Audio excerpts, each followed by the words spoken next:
In the year 1893, a 12-year-old child in Germany loses his parents forever. They leave him some money, but during future travels, even that money is stolen. However, even after losing everything, based on passion, and this very passion, he created the world's greatest watch company. This is the story of Rolex watches.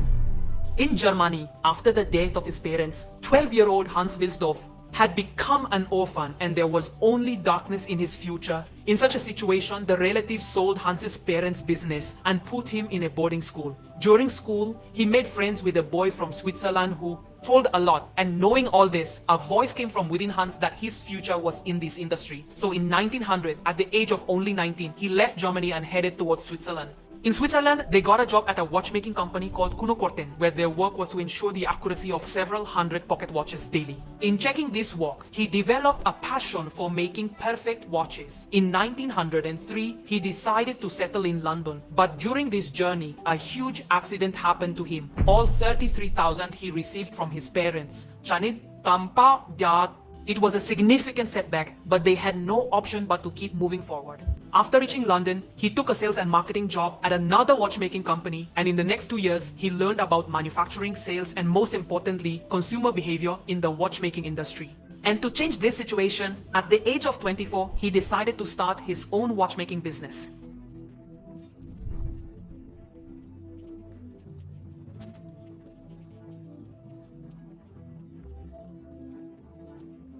But there was a problem. Hans did not have sufficient capital to start the business. So he made his brother-in-law his business partner in exchange for capital. And this is how Wilsdorf and Davies was established in 1905. The first thing they noticed was that travelers had a great need to carry a watch so that they could catch trains or buses on time and reach their destination on time. That is why they specifically designed a pocket for travelers.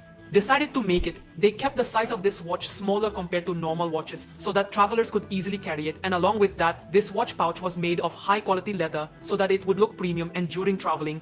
No, they named this watch Portfolio Pocket Watch, and as the company's first product, it was quite successful. Even though Hans started the company with a pocket watch, he did not forever focus on pocket watch.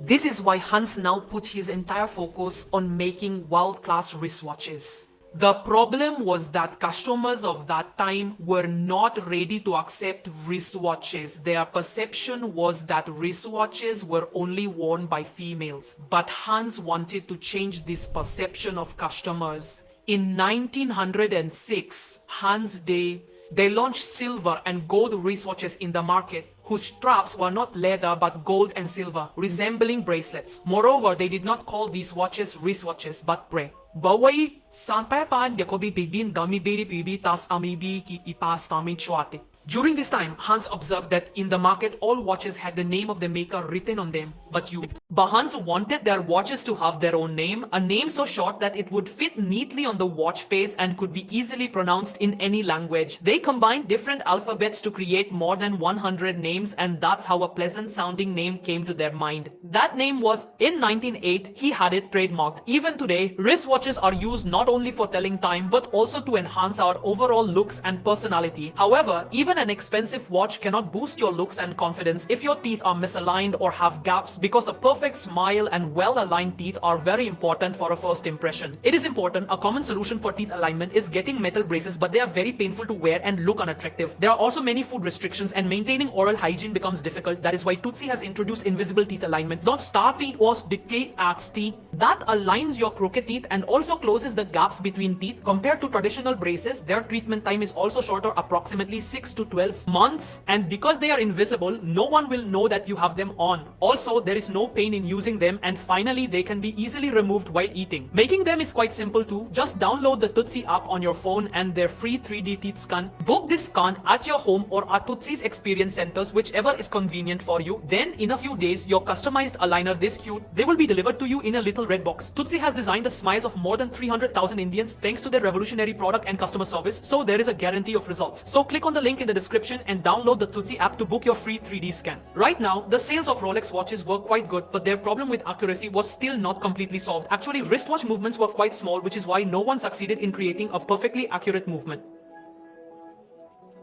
Until 1910, Hans used to import the movements for his watches from Switzerland, but now Hans decided to make his own movement. He immersed himself in the study of horology, held meetings with expert watchmakers from around the world, and himself focused on movements, became an expert, and then developed his first wristwatch movement, 15 line caliber 200. He sent it to Switzerland's official chronometer testing institute for certification, where it underwent rigorous tests. After that, it became the world's first wristwatch movement to receive a chronometer certificate. Basically, Hans made the world's most accurate wristwatch movement. About soy santal something santent. Rolex's reputation increased significantly due to this innovation, and now their watches were exported not only to Britain but also to other European countries. Began to happen. By 1914, Hans had set up multiple offices of Wilsdorf and Davis in Britain and had also assembled a team of over 60 exceptional people. The business was continuously growing, but then a major event put a break in their growth story: World War.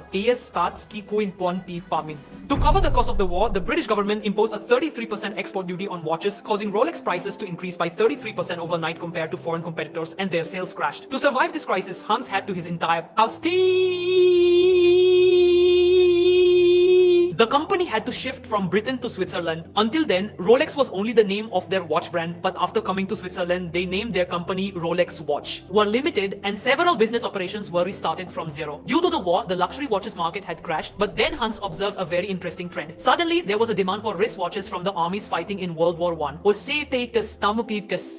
was a lot of demand. Actually, during the war, it was very important for all soldiers to check the time so that they could properly coordinate actions like when to fire, when to advance, etc. Coordinate in such a situation using pocket watches to see the time was not practical because soldiers had to put down their rifles, take off their coats, and then take out the watch just to see the time. Therefore, armies started shifting to wristwatches, in which it was very easy to see the time. Seeing this, Rolex made its for soldiers. Trench watches launched. The glass of these watches was unbreakable and the body was quite strong, with luminous and radium hour hands so that soldiers could see the time even in low light. These trench watches led Rolex to the war. World War I soldiers were regarded as heroes in their own countries, and when people saw their heroes wearing wristwatches, they quickly began to shift to wristwatches as well, and as Hans had thought, wristwatches. The team gave Deporto Indian part in part, but there was still a big problem with wristwatches. Their accuracy would deteriorate if dust or water got inside, and Hans now wanted to solve this problem and was determined to make such a watch case so tight that its movement is never damaged by dust, heat, and most importantly, water. Hans observed that until now, all watches were made using a snap-on mechanism, meaning the watch components were simple. They are assembled by fitting on top of each other, just like a tiffin box is assembled, but because of this, small gaps are left in the watch, allowing dust and water to get inside. Therefore, Rolex for the first time introduced screw-on-M. Our case was designed in which the watch components had grooves, so they didn't just fit but rather were tightly screwed together. Additionally, there were rubber rings at every important point to fill any remaining gaps, and that's why it was named Oyster, the Rolex Oyster.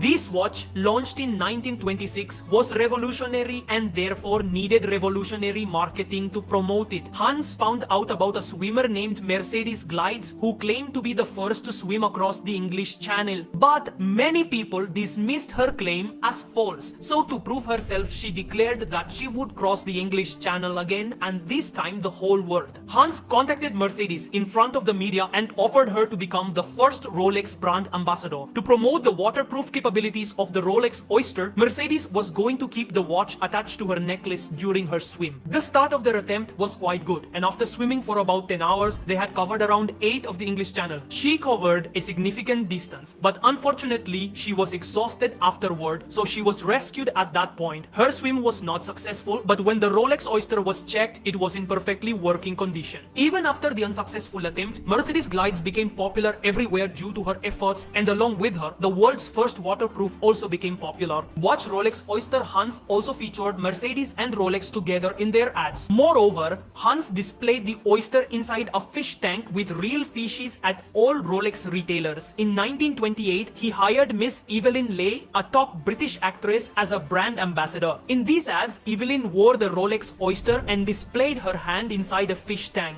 Because of such a unique marketing strategy, the waterproofing features of the Rolex Oyster became quite popular and took Rolex's success to the next level. But while the whole world was praising Hans and Rolex, Hans was still not satisfied.